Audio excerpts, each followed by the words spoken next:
Hello and welcome to Sin and Steel. I'm your host, Sarah-Tonin, and for this one, we're joined by a very special guest, Matt McGachy of Canadian brutal tech death band Cryptopsy. Thank you so much for joining me, Matt.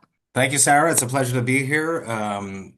Always very excited to come on and chat with people that love metal. So let's do this. Fuck yeah.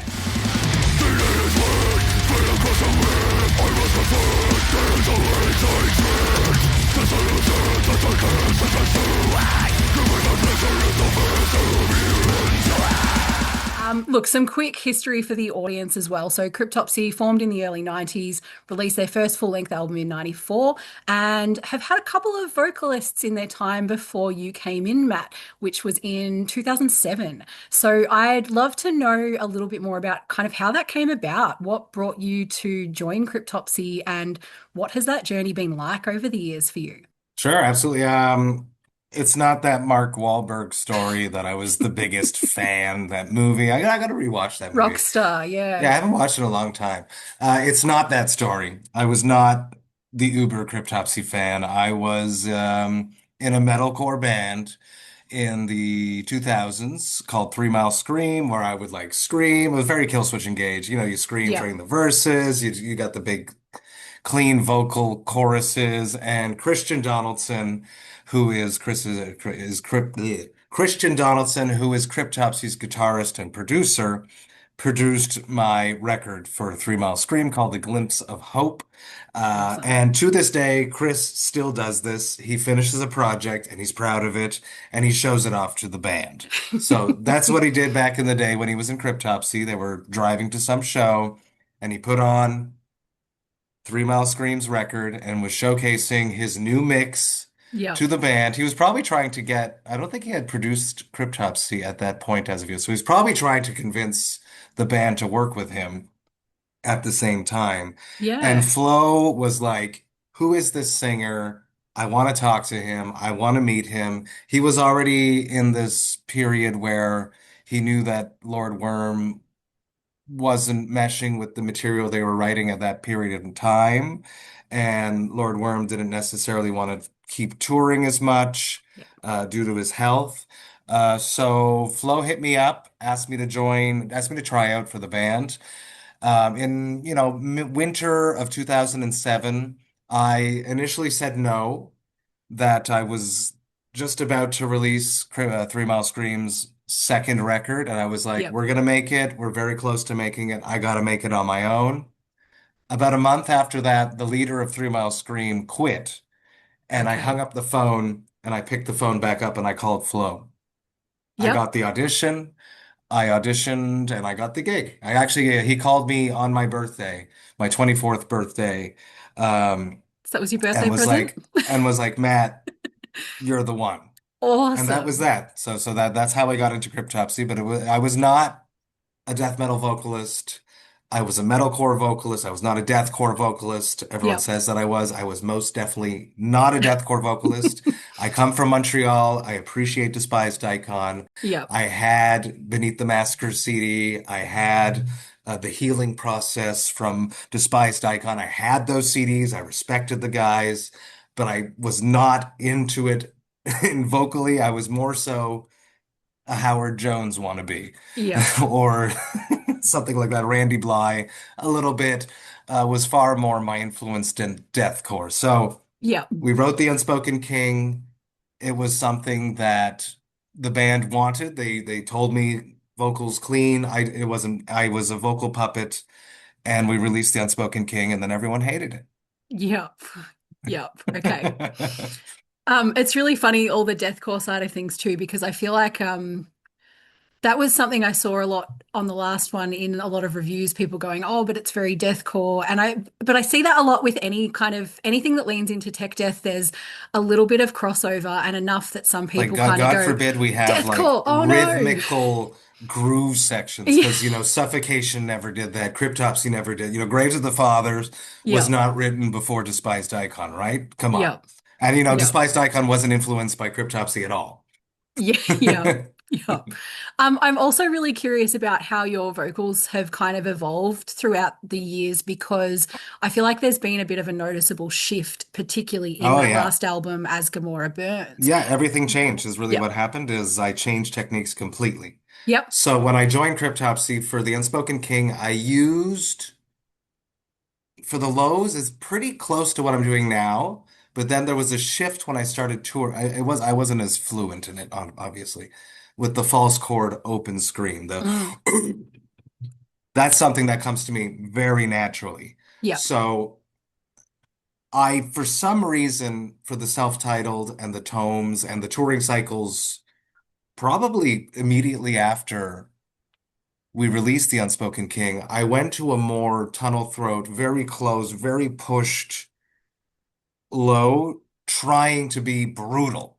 Yep. And it was a detriment to my vocal career for many years until the point we were tracking Tome 2, and I had gone into the mixing room to sit with Chris to listen. We must have finished a song or something and listened to it from the top.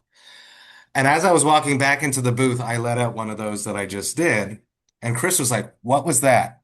Yep. Why don't you use that?" And then we did. We put some of those sections on Tome 2. And immediately when we put it on that, there was people that were like, "This section here, why doesn't he do that?" So Okay. me and Chris are always Chris is hard on me. Chris is the ultra hater in the band that is thinks like all these super mean people on the internet. He every mean comment he's already imagined and he's already told us. The one that he Yep. missed though that he was worried about was months after we wrote As Gamora Burns, and then he like wrote me in the middle of the night. He was like, "How did I not think of it? As gonorrhea burns." He's like, "That's Chris." So he pushed me and we spoke a lot and we were like, for the next record, let's only use that voice. Because Yep. after Tome, I started using that voice for all Lord Worm songs live. Yep.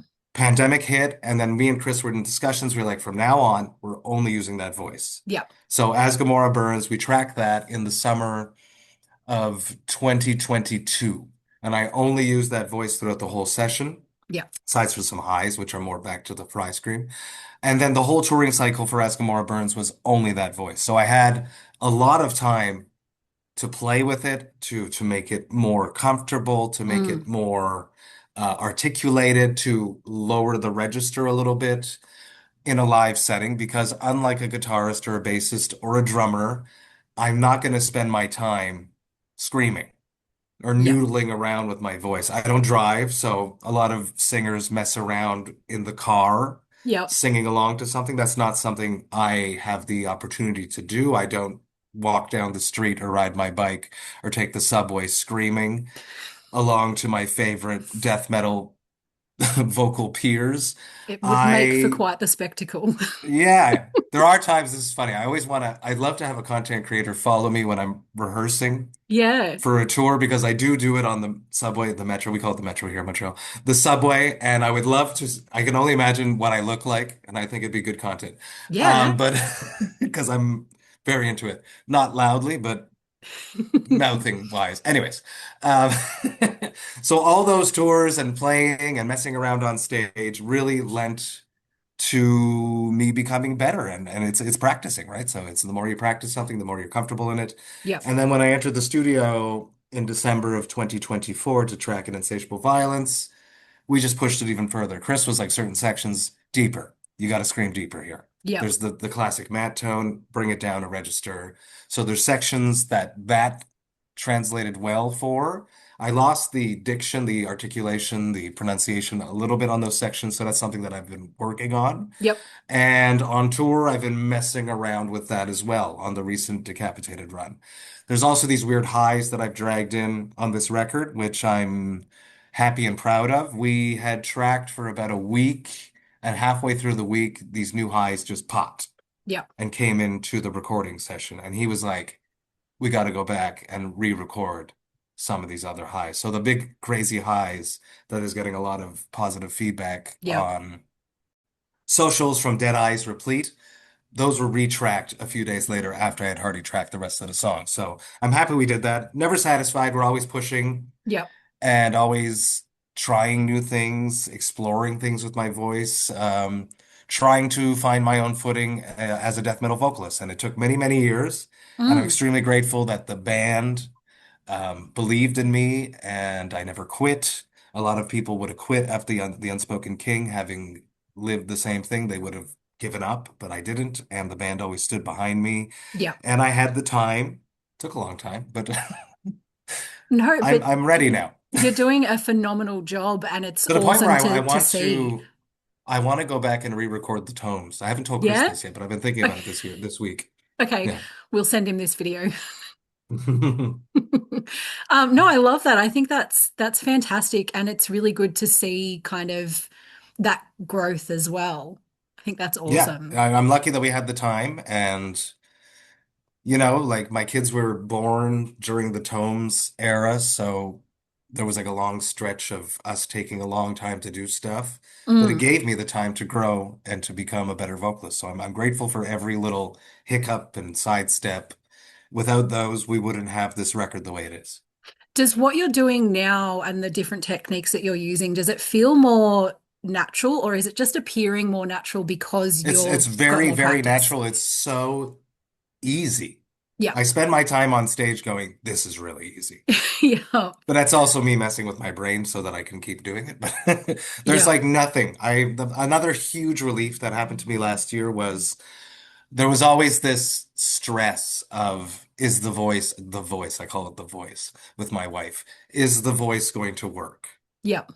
And then there's always this that like I always write her like the voice works. But I don't have to do that anymore because my good friend Enrico, who's the vocalist of Hideous Divinity, is also an ear, nose, and throat doctor, like a Oh, professional.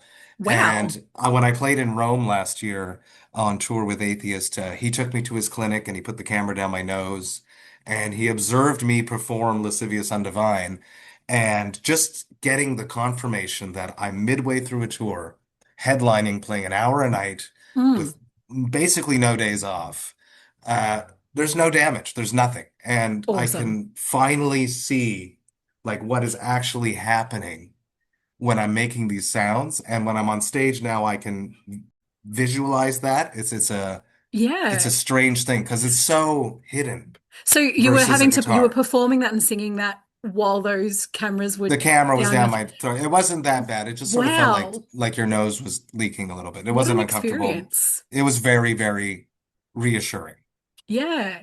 Well, do you do anything in particular to help kind Nothing. of maintain? No, I just wing it. drink beer. No, I do a little hum thing. I say I do Yep. nothing, but right before I go on stage, and I got this from Randy Bly actually, Yep. is you do like a low hum thing and get it resonating all through your head. And if Yep. I'm on tour and if I'm been performing night after night, if I've talked a lot during the day, I'm Mm. ready to go. Yeah, awesome. No, that's great. Now, of course, we do need to talk about the new album. So, look, I've been a fan of Cryptopsy for a long time, since I was a teenager. But As Gamora Burns, the last album that came out in 2023, absolutely blew me away. It ticked all the boxes of what I wanted in an extreme metal album. But Good. this new one, An Insatiable Violence, you guys have taken it up a notch, raised the bar once again, and just outdone yourselves. Like it's got kind of that same level of that fast, relentless, just ear battering. But it feels like there's more groove, there's a little bit more variety to keep everything balanced. Um, just fantastic work. So Thank you. I suppose I should say that it is out now. So the It's out 20th, for you for it's out for me in the future in Australia. yes, I'm eagerly anticipating that moment here in Montreal. It's so bizarre how the time differences work and the The release craziest dates. thing to ever do is when you tour and then you fly home and you land the same day, but you've lived a whole day. That Yep. just doesn't, it's gone. That's as if those hours didn't happen. But I Yep. lived them. It's But so painful. it's technically right now it's not out where you are now, Not yet. but it's out. Okay, awesome. Yeah. I've got it like released here before you, um, which is kind of Stream cool. it, people. But Stream it. Help us. Yeah, yeah. I mean, look, I've already listened to it a few times through the press release that I was given, but on my way back from the radio station tonight, because it came out, I finished at 12, it came out at 12. So I listened to it on my drive home again, but Amazing. Thank you. streamed it this It time. is, it So is, we consciously made a digestible Cryptopsy record, which is a feat. That was it, our goal. We yeah. played so many shows for As Gamora Burns. We played probably the most shows. Well, I don't want to say that because I wasn't in the band in the early 90s and they might have done equally, if not more. For my era, it's the most amount of shows that we've done to promote a record. So Yeah. we saw what works in a live setting. We saw what crowds bite onto. Mm. And we wanted to create something that, first off, like a Cryptopsy fan, first time they listen to it, there's something in every song that they can go, oh yeah, that part, Yeah. because they understand it. Yeah. We also wrote it because we love Cryptopsy fans. Obviously, we also want to grow. So I want new, unaccustomed fans, future Cryptopsy fans, Hmm. to also have that experience where they're not used to listening to something so brutal and so extreme, but there's something that they can bite their teeth into on a first listen. Yeah. That's why we added more groove. That's why we added more melody. That's why we added a bit more variety, like The Art of Mm. Emptiness. I'm seeing a lot of people are resonating with that song. Yeah.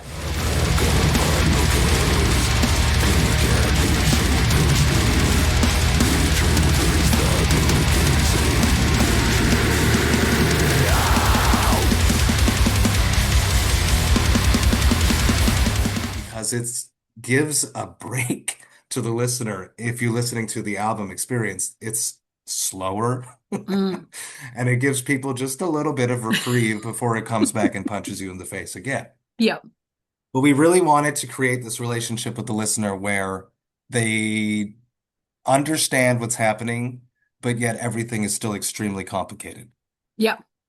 which is Yeah. very different from, let's say, Whisper Supremacy and Then You'll Beg. That was more so a let's see how fucked up we can make this and how confusing we can make it to the listener.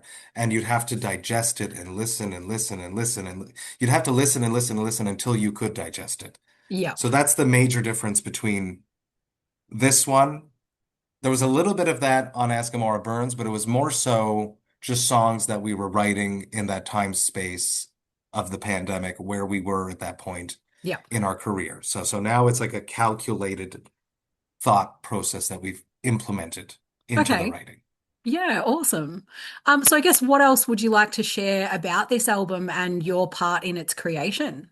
Sure, I had this crazy dream. I like writing albums that have an overlying concept that helps frame my lyrical content writing into this box so I know I have a direction to go in and I don't step into weird out. It just frames me and it helps me write lyrics quicker and more effectively. So I had this crazy dream in August of 2023 where a person was fixing a machine all day, and then at night that person strapped themselves into the machine and the machine tortured them and they loved it. Yep. And then they woke up the next day and and they loved it. But also as they're being like they loving it, they're looking around and they're saying, how could I make this even more pleasureful? They don't want to die. They just want to be taken to the brink of death, and that is their goal. Yep. So the next day they wake up and they implement these changes. And the Okay. album title came into my mind that night. It was a little bit longer originally. It was An Insatiable Lust for Violence. But Oh, yeah, okay. Flo cut that down and edited it, and I think it was a wise decision. An Insatiable Violence. So the human is us, the human race, the person. The machine is our relationship with social media. All day long, we work on the fallacy of who we present to the world on social media, this idyllic version of ourselves that we present to the world. And then we craft this post, we craft this image, and then we put things out there onto the internet, onto social media, and then we sit back and we analyze it, torturing ourselves. Is it getting enough interactions? Am I getting the comments? Are they positive? Are they negative? Yeah. Why didn't I get enough interactions? And then what do? We go and we look and we make changes. We implement those changes the next time we make a post so that in the hopes that we do make more connectivity with other people on social media. Yeah. It's never ending. So, and that is the crazy is like the fallacy of like two versions, like when we meet each other, we're having a chat now. but this is real. The internet is letting this happen. But when you chat with people that you don't know on social media, it's basically two fallacies that are speaking to each other, and the real people are not even involved. Yeah. It's like two idyllic versions of humans interacting. It's weird and scary. And then when you meet the real person, sometimes you're disappointed. Sometimes you're surprised that they're not how they are on social media.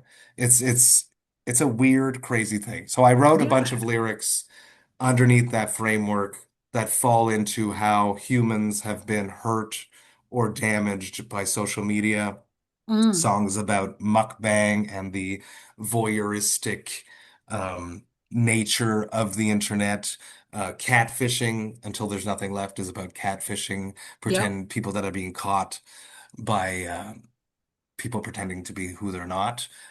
There's child stars on YouTube that are being robbed of their childhood and their Yeah. innocence because film and TV have strict rules set into place to protect the children's childhood, these child actors. It took a long time for that to happen, but it is in place now. Mm. None of that exists for YouTube. Yeah. So kids, there's Or this crazy TikTok. documentary. Oh yeah, there's this crazy documentary on Netflix about this. I should remember the girl's name because I keep talking about it. I don't remember. She has this house, and all of her friends live in this house with her, and her mom runs this like empire, and all the Mm. parents have to pay her a cut, and they shoot content all day long, whether they like it or not. Yeah. And then when the kids become just a little bit bigger, they end up not only fans, but there's another thing that they can sign on to, and it's like the people that are watching this stuff are, yes, children, but there's a lot of creepy pedophiles Yeah. that get this window into the kids' lives that get way more access than ever before into a young girl's life, let's say. It's really scary. And then the mother Yeah. sells her panties to the guy. It's messed up. Yeah. So stuff like that. And then there's like an overlying theme.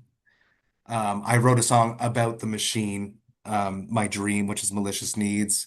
And then there's songs about like FOMO, which is a real thing. It's like Mm. if I see my best friend, let's say I have lots of, let's say atheist, let's say atheist. I love them. I see them post that they got some crazy tour, let's say. If I see it on the internet, Cannibal Corpse is taking out atheists, let's say. My first initial reaction is going to be jealousy. Yeah. Yeah. Versus if I'm sitting across the table from Kelly Schaefer and he says, "Hey, Matt, Cannibal Corpse are taking us out," I would have pride, would be my first reaction. Yeah. It's weird, FOMO. It's horrible. So lots and lots of topics about that, body dysmorphia. There's another song about that. Mm. Just topics such as that, and trying to help people because I'm cripplingly addicted to social media. If I can just help one or two, five people re-examine their relationship with social media through this record, then I feel like I've done something good. Yeah, that's awesome. Some really yeah, really interesting themes. Sorry, I'm just shutting down Facebook, which is dinging in my ear. You've got that going in the back. Um, I feel like that's very It's funny, very on eh? brand given just the discussion just there. Um, it's really interesting too, before you dive into each of those topics as well, at a surface level from that baseline of um kind of the wanting to be tortured or wanting that violence, feels like it perfectly kind of captures the music and the way it's presented as well. hmm Um, I made a really dumb comparison in when I talked about the previous album on one of my episodes, essentially saying that it's like BDSM for your ears. Yeah. Yep. There you Because go. it So then it continues now. Yeah. Yeah, yeah. So that feels really fitting, That's very interesting. fitting. And I guess like when you are kind of creating and writing, do you have any particular creative processes, rituals, methods, things that you No, I use to literally I inspire brought my you? laptop. I brought my laptop to the park and my Yep, kids played in the park and I wrote lyrics. yep. That's what I did last summer. Something else that was different on this record is that we did MDF. We played Blasphemy Made Flesh in its entirety. Hmm. And I tend to shy away from rhyming, when I write lyrics. I Yep. felt it was cheesy in the past, but Blasphemy Made Flesh, everything rhymes Yep. in it. And, you know, Worm is Lord Worm is a lyrical genius. He's one of the best. So that inspired me for this record to attempt to write Yeah. a record with rhymes that was not cheesy. It was um, it was a fun experiment, and I appreciated it, and I liked it. So I might continue in that vein. It Rhyme Zone was fun and useful on the internet. Yeah. Okay. Yes. Nice. And was there any flow on from the previous album? Because it feels like it almost kind of connects in a way It as definitely well. connects. We definitely used, I don't know if you've caught on there, but the end of Praise the Filth is the end of Malicious Needs. We brought it back. Yep.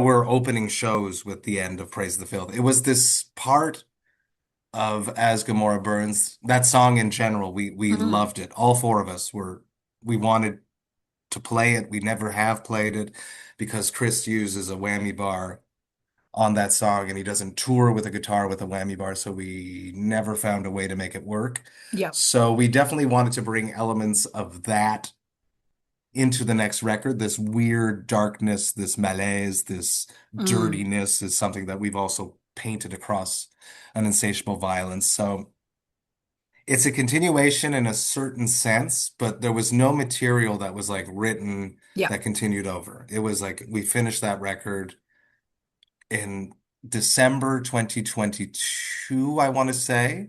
And we only started writing riffs. Chris is always writing, but only really started actively writing on the Death to All tour. Yep. Yep. And how has touring been going? I know you've been It's been quite busy. fantastic. Yep. We're a live band. We tour 3 to 4 months a year. Yeah. We love to connect with fans. We love to get out there and perform. It's a big part of our lives Yep. now and for the next 10 years, hypothetically. Um, it was touring is important for an artist nowadays. There is no necessarily other way of making a living playing music aside from going out there and doing it physically. Yep. So that's something that we're constantly planning towards, and we are luckily getting to the point where we're booking about a year in advance, which is exciting. But the Yep. tours have been amazing. The first one back was a surprise. It was very successful. We had a great time in North America in September 2023. The Asian tour was always amazing. Gino Saprasong from Slam Booking is phenomenal. Yep. There's nothing like stepping onto a stage in Japan to 600 people sold out in Shibuya, and they're so quiet. Amazing. Nice, It's totally polite, different. polite Totally audience. different. Totally different. And then the Atheist Yep. tour in Europe was a total surprise how well that went. Yeah. Death to All was obviously amazing. It's Death to All. The Carnifex run was amazing. Canada and that was phenomenal. Um, the Decapitated run that we just did was amazing because the lineup was just incredible with Yep. Decapitated, Warbringer, Cryptopsy, Carnation. Decapitated, Cryptopsy, and Warbringer are all headliners in their own right. So when you put all three of them together, it's Yeah. bound to be a huge success, which it was. So we have a great Massive. tour coming up in September in the States with Nile, The Last 10 Seconds of Life, and Cognitive, and we're really looking forward to that. I'm sending out emails this morning, setting up merch designs. We're excited. Yeah. And of course, I was really stoked to get the announcement Finally, of we're the coming. We're Aussie coming. show. Yes. Yeah. Yes, finally. I tried to do it last year. It didn't work. Shout out to Dave Haley. It didn't work. I'm very happy that we made it happen this time. So there Yeah. I can't remember what's announced and what's not announced, and I can't say much more Do you information. want me to open it up and have a look? No, because there's other one. Gino is Okay. talking about other things too. So we're coming back to Okay. New Zealand and Australia. There are a Yep. bunch of shows.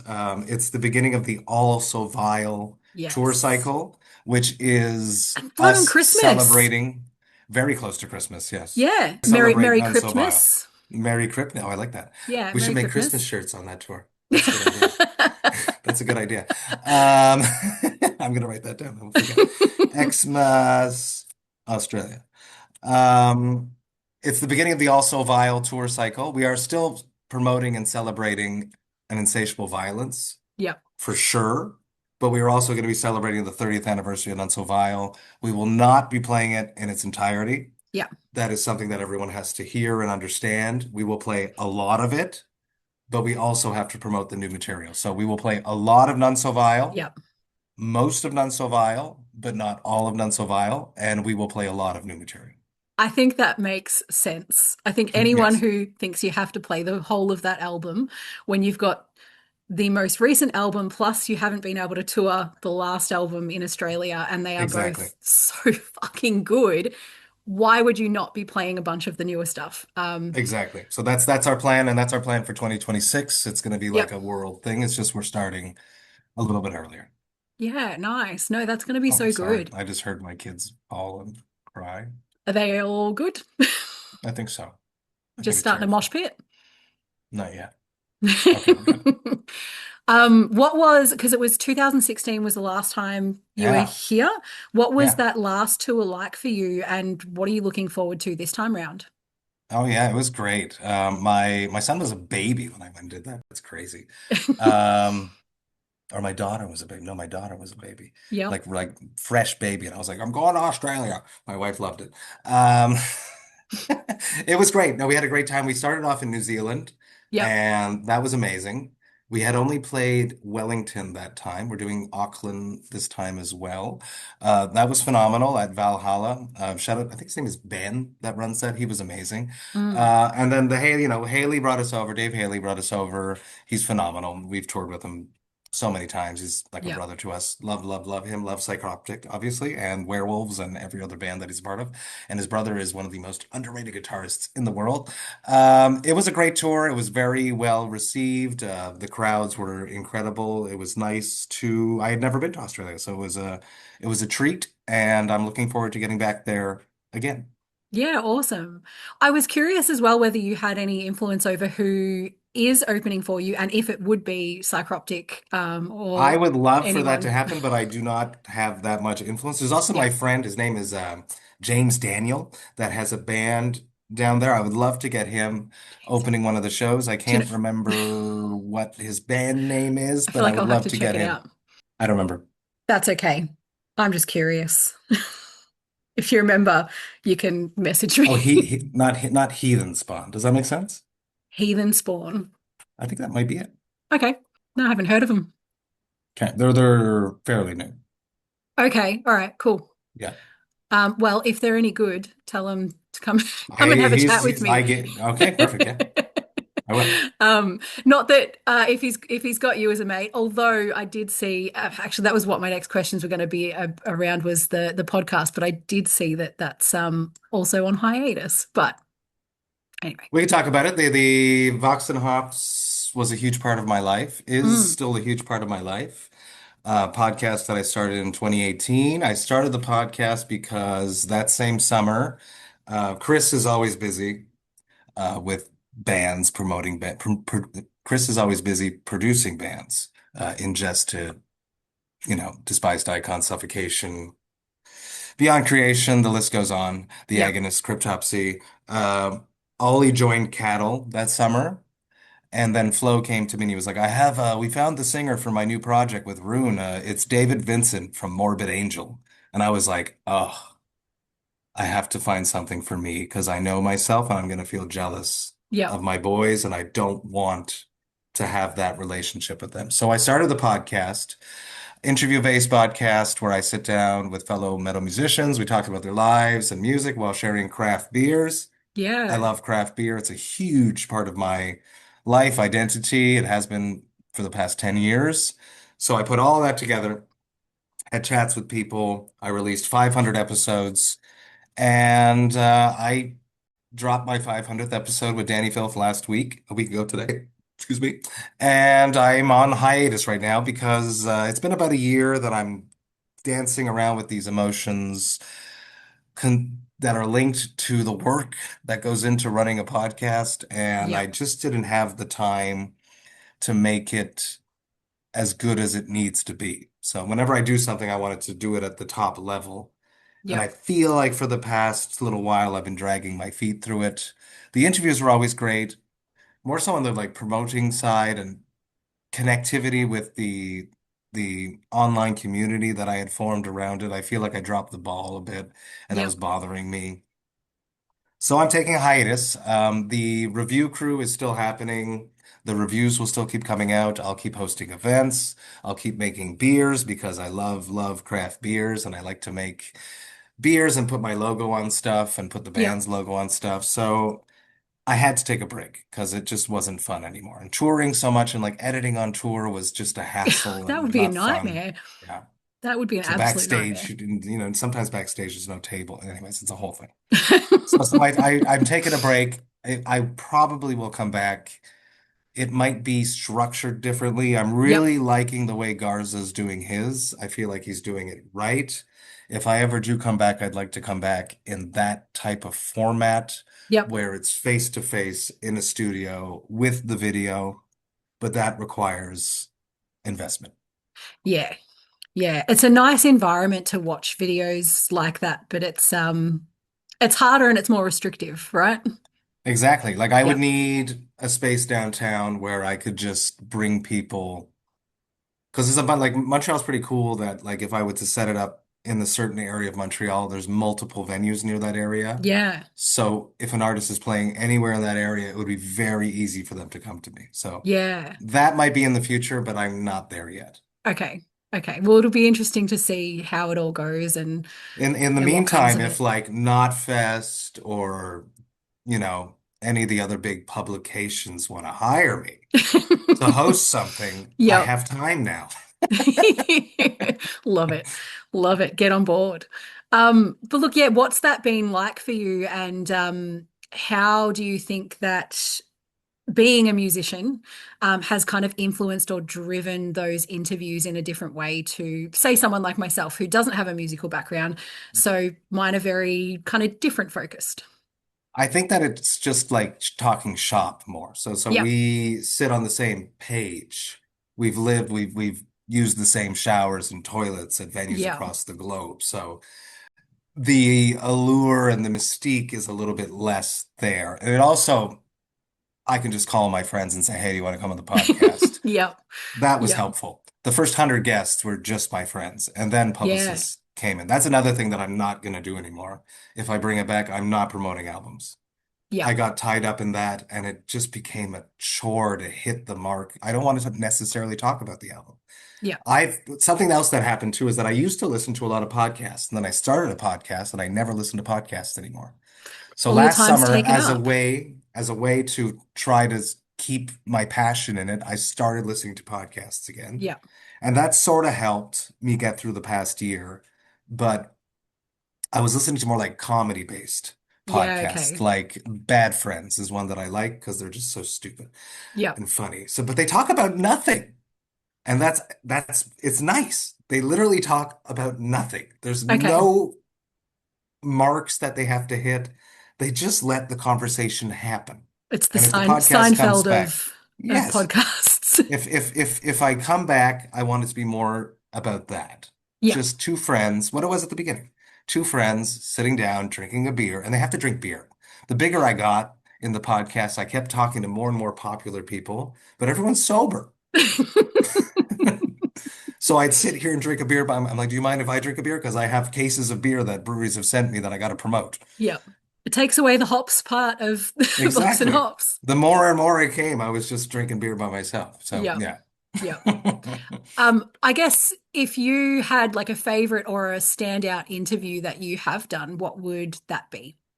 The 1 year anniversary with Lord Worm, I did a live interview party at a Yeah. small bar here in Montreal, small venue called Turbo House, wonderful place, ran by wonderful people. Yeah. And it was one of the best because I had set up the chairs to be facing each other with our side profile to the crowd. And when Dan, Lord Worm, showed up, he turned his chair towards the crowd. And I was like, oh, okay, we're in for a show.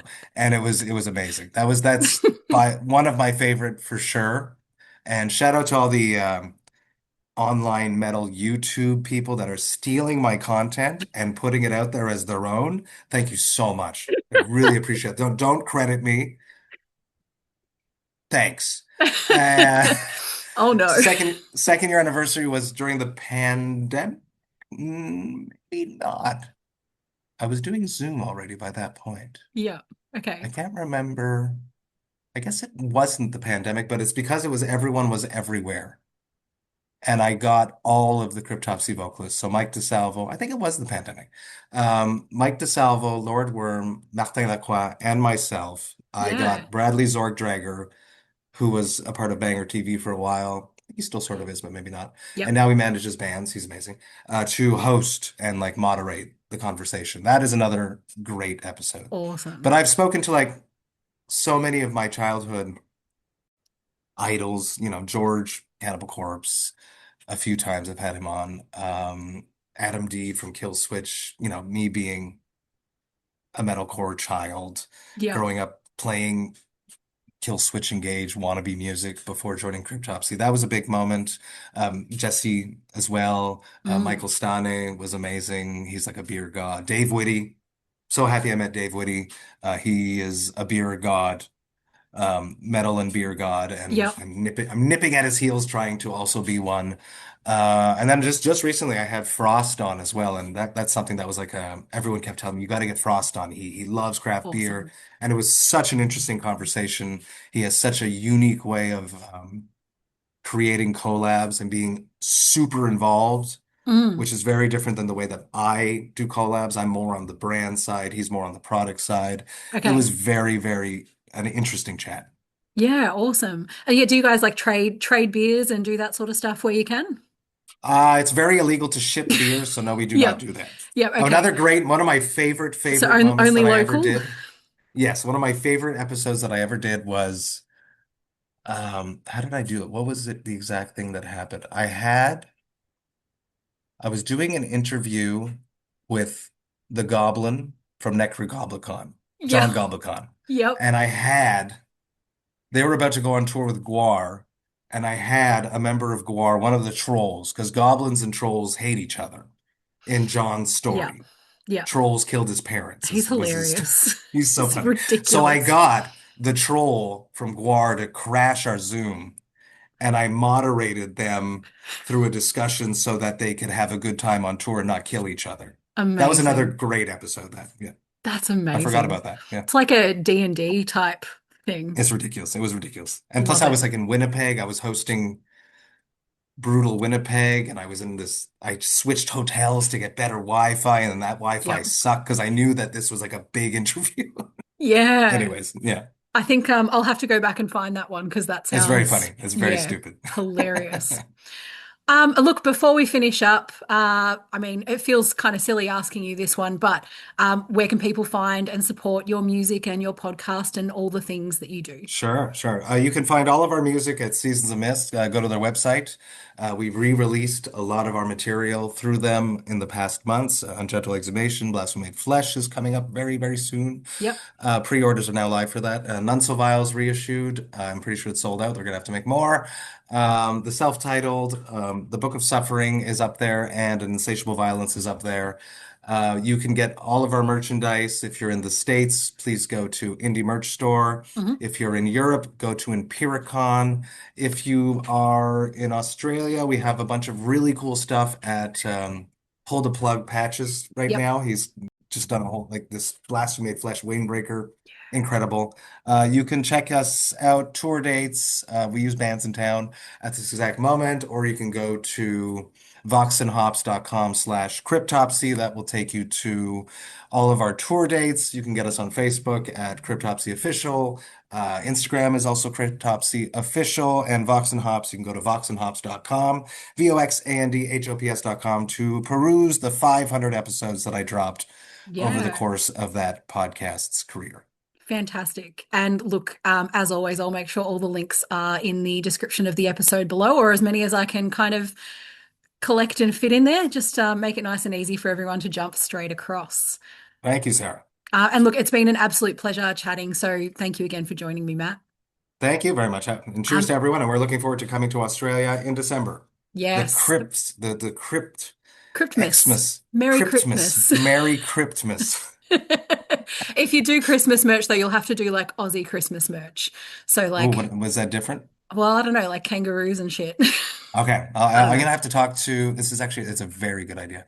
I'm gonna talk to Gino, and I'm gonna And make that in, and happen. in, well, at least for my family, in Australia, we didn't leave out like cookies and milk for Santa. We left out a can of beer and Ooh, a carrot for the reindeers. ooh, So, yeah. The carrots is something that continues over here, but yeah. yeah. And the Okay, logic, the logic was that was always given to us as kids as to why it was okay to give Santa beer was that Australia the was the reindeers are last driving. stop. Yeah, yeah. And so it was okay because he was on his way home. That's funny. That's funny. Anyway, look, thank you to everyone for tuning in for this episode of Sin and Steel. If you enjoyed this chat, make sure to like, subscribe, do all the things, and don't forget to drop a comment letting us know what you think of An Insatiable Violence. And let me know if you're heading to any of the Aussie shows. Until next time, stay metal. Cheers. Thank you.